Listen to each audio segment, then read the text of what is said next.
جسے قدسی میں آتا ہے لولاک لما اظہرت الربوبیہ، اے محبوب اگر تجھے پیدا نہ کرنا ہوتا میں اپنا رب ہونا بھی مخلوق کا ظاہر نہ کرتا۔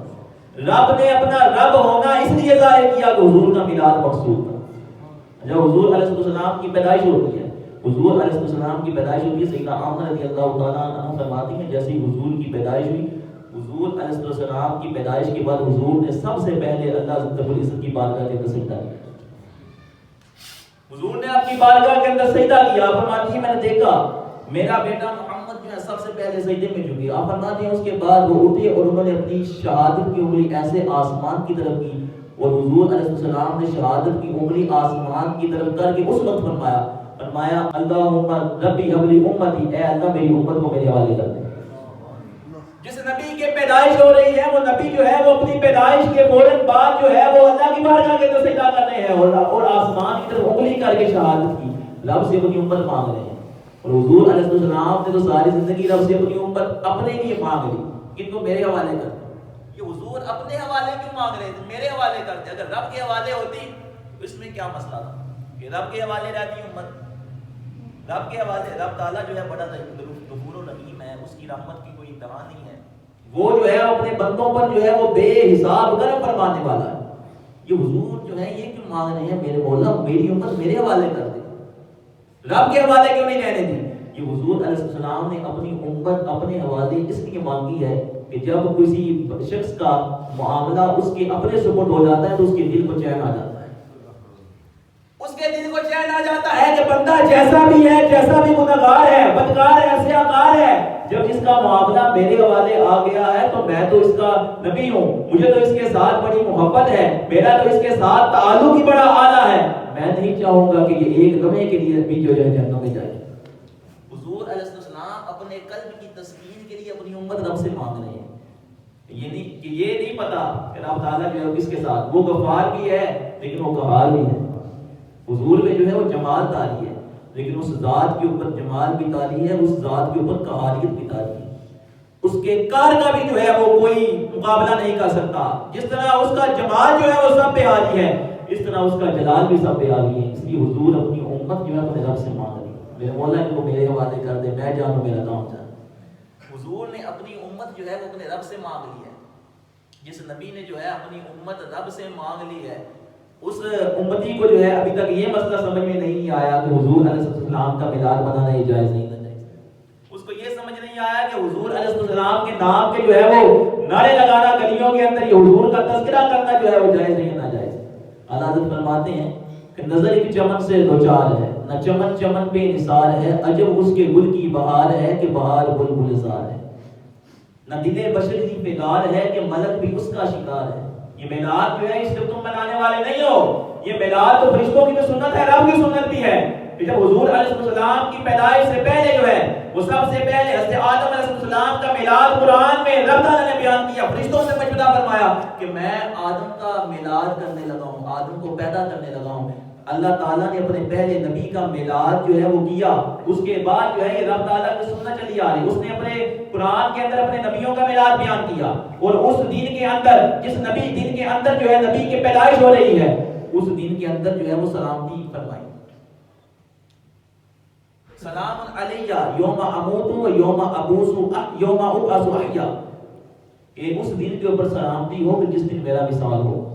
کہتے ہیں کہ نبی کا وصال بھی اسی دن ہوا ہے، نبی کی پیدائش بھی اسی دن ہوئی ہے، تو جس دن پیدائش ہوئی ہے اسی دن جو ہے وہ تم نعرے لگا رہے ہو، اسی دن خوشیاں منا رہے ہو کہ نبی کی جو ہے وہ بات کے اوپر تمہیں خوشی ہو رہی ہے۔ اللہ فرما رہا ہے سلام علیہ ان اموت و یوم ابعث حیا، اس دن کے اوپر بھی سلامتی ہو جس دن میں دنیا سے جانا ہے۔ کس کی دعا ہے؟ حضرت موسیٰ علیہ السلام، وہ اس دن کے اوپر سلامتی بھیج رہے ہیں جس دن دنیا سے جانا ہے، اور اس دن کے اوپر سلامتی بھیج رہے ہیں جس دن دنیا کے اندر آئے ہیں۔ نبی کی پیدائش بھی رحمت ہے، نبی کا وصال بھی رحمت ہے، نبی کا آنا بھی رحمت ہے، نبی کا جانا بھی رحمت ہے۔ اللہ تعالیٰ نے جو ہے میلاد جو ہے قرآن میں بیان کرنا ہے، آپ فرماتے ہیں دل بشر ہی بیدار ہے کہ ملک بھی اس کا شکار ہے۔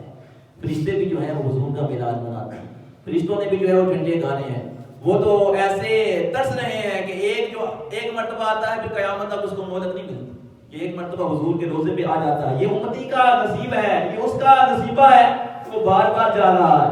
وہ جو معصوم ہیں جن سے کبھی گناہ صادر ہی نہیں ہوا، وہ تو ایسے ہیں ایک بار آتا ہے پھر قیامت تک اس کو حضور کی دربار میں آنے کی مہلت نہیں ملتی. 70,000 صبح ہے 70,000 شام ہے. لیکن امتی جو ہے وہ کیسے نصیب والا ہے کہ بار بار حضور علیہ السلام کی بارگاہ کے اندر حاضر ہے. نہ دل بشر ہی فگار ہے کہ ملک بھی اس کا شکار ہے. یہ جہاں کی ہجدہ ہزار ہے جسے دیکھو اس کا ہزار ہے.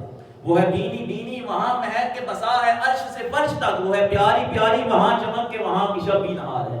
وہاں کبھی رات نہیں ہوتی، وہاں جو ہے وہ ہمیشہ دن ہی رہتا ہے. وہ ایک دنیا کا ایک سورج ہے جو چڑھتا ہے اور غروب ہو جاتا ہے. وہ ایسا سورج ہے جو صرف ایک مرتبہ چڑھا ہے اس کے بعد اس کو زوال نہیں ہے. یہ دنیا کا سورج ہے جو غروب ہو جاتا ہے. حضور علیہ السلام کی ذات وہ سورج ہے جو ایک مرتبہ آسمان دنیا کے اوپر چڑھا ہے اور اب اس کو زوال نہیں آنا. اب قیامت تک اس سورج نے جو ہے وہ باقی رہنا ہے اور قیامت کے بعد بھی جو ہے وہ ابد تک جو ہے وہ سورج کا قیام ہے اس دنیا کے اوپر اور اس سورج نے باقی رہنا ہے. یہ دنیا کا سورج ہے جو غروب ہو جاتا ہے. آپ فرماتے ہیں کہ یہ سمن یہ سوسن و یاسمن یہ بنفشا سنبل و نسترا بلسر و لالا بھرا چمن وہ ایک جلوہ آزار ہے. یہ سبا سنک وہ گلی چٹک یہ زبان چہک لبے جو جلک یہ مہک جلک یہ چمک نمک سو اسی کے دم کی بہار ہے. اور حضور نہ تھے وہ جو نہ تھا تو باغ میں کچھ نہ تھا. وہ جو نہ ہو تو باغ ہو سب فنا. وہ ہے جان جان سے ہے بقا وہی بن ہے بن سے ہی بار ہے. آپ فرماتے ہیں کہ بادب جھکا لو سرے مل یہ ادب کے بلبلے بے نوا. حضور کا جو ہے وہ دربار کیسا ہے؟ یہ ادب کے بلبلے بے نوا کبھی کھل کے نہ کر سکے نوا. حضور کے دربار کے اندر بلبل جو ہے وہ کھل کے نوا نہیں کرتی، کھل کے نہیں بولتی. حضور کا ادب مقصود ہے. ادب گاہ سے زیر عالم عرش نازک تر نفس تم کرتا بھی آئے جنید و بایزید ایجا. عزت بخاری نے کہا تھا حضور کا دربار ایک ایسا دربار ہے کہ اس دربار کے اندر جو ہے وہ کوئی عام دربار نہیں ہے. اس کا مرتبہ عرش سے بھی زیادہ ہے. اس بارگاہ کے اندر تو جنید بغدادی اور بایزید بستامی بھی اپنا سانس روک کے بیٹھتے ہیں، اپنا سانس روک کے بیٹھتے ہیں کہ اس بارگاہ کے اندر جو ہے وہ سانس تیز نہ ہو جائے. اور حضور علیہ السلام کی بارگاہ کے اندر سانس تیز ہونے کے ساتھ کہیں حضور علیہ السلام کی بےعزتی نہ ہو جائے.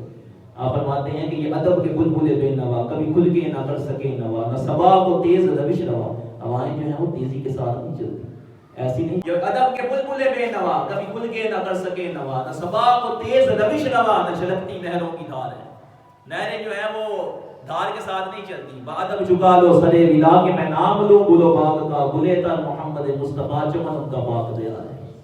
گلے تر محمد مصطفیٰ چمن ان کا پاک دیار ہے. حضور علیہ السلام کی جو ہے ذات، حضور علیہ السلام کے کمالات، ان کو بیان کرنا کسی بشر کے لیے ممکن ہی نہیں کہ حضور کی کمالات کو بیان کرے، حضور علیہ السلام کی شان کو بیان کرے. رب تعالیٰ نے سارے نبیوں کو معجزات عطا فرمائے. حضرت آدم علیہ السلام سے لے کر حضرت عیسیٰ علیہ السلام تک جو ہے سارے نبی سراپا معجزہ ہیں. لیکن جتنے معجزے سارے نبیوں کو عطا فرمائے ان سارے معجزوں کو جمع کر کے ایک حضور کی ذات کو عطا کر دیا. جتنے معجزے وہ سارے نبیوں میں موجود تھے وہ سارے ملا کے صرف حضور کی ذات کے اندر موجود ہیں. اور ان نبیوں کے جو معجزے ہیں وہ قیامت تک نہیں رہے. عیسیٰ علیہ السلام جو ہے بوڑھی کو زندہ کرتے، مردے کو شفا دیتے. علیہ السلام جو ہے وہ بڑے بڑے جادوگروں کا مقابلہ کرتے. آپ کی جو لاٹھی ہے وہ سارے کام دیتی تھی، عصا بھی بن جاتی تھی، سارے ازدموں کو کھا جاتی تھی. حضرت نوح علیہ السلام، حضرت شیش علیہ السلام، ہر نبی کو جو ہے کوئی نہ کوئی معجزہ عطا کیا گیا ہے. لیکن وہ معجزے ایک وقت کے لیے تھے. حضور کا معجزہ ایسا ہے کہ وہ ختم ہونے والے قیامت تک باقی رہنے والا ہے. اور اس معجزے کا نام ہے قرآن.